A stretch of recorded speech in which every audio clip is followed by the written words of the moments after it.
could shoot myself. Oh my gosh. Bam Bam, Yes.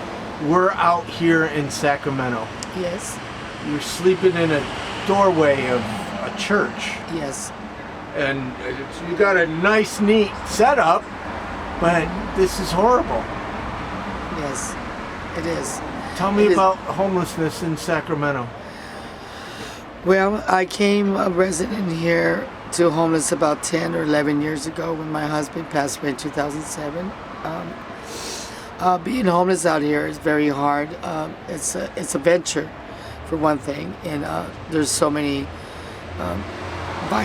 diversity of different cultures and different drug addicts and an alcoholic, and apparently you blend in if you're some side of that, siding on that with some kind of weakness in you, and mine was drugs and alcohol.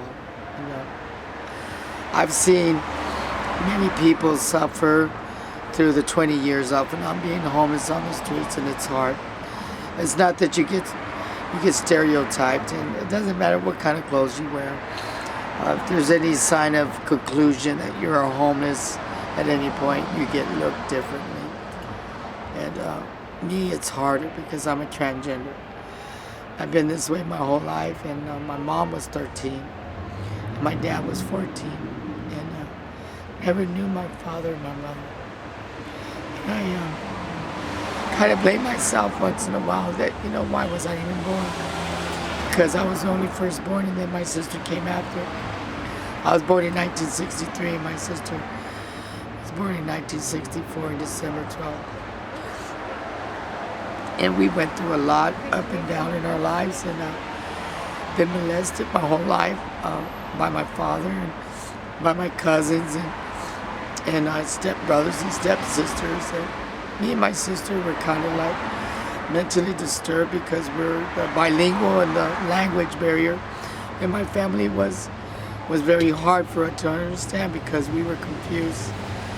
And in and out of foster homes our whole life. And Oh my gosh. I remember when my mom and my dad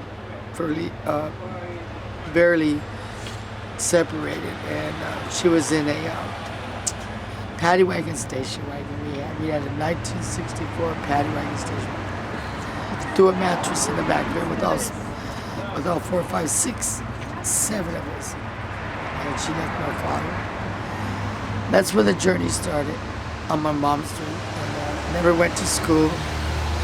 I sucked my first black dick in an alley in Oklahoma City to pay rent for 10 nights in a Salvation Army. And I got in trouble for it.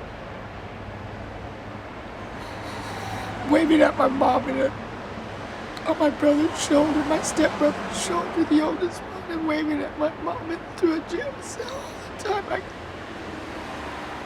never had a child's life, never know what to feel like to be picked up by your own father and thrown up in the air. How do you survive now? Through God's grace. Through God's grace. And I'm even feeling weak about that too. And I have to be strong. I have to be stronger for who I am because there's no one carrying my legacy. There's no one carrying nothing about me. And I'm so different than everyone, and no one will accept me for who I am. And I'm not really a bad person. I'm a Jesus person. I love Jesus so much. And he spiritually blesses me every day.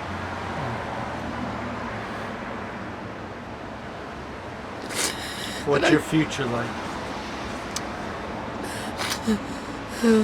Being a good advocate in society, being more instructing and more letting people know that there's a lot more in life besides hating.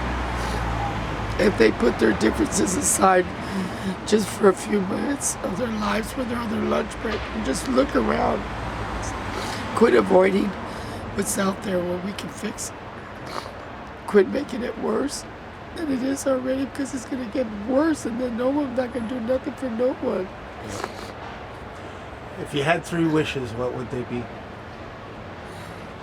Peace, honor, and love.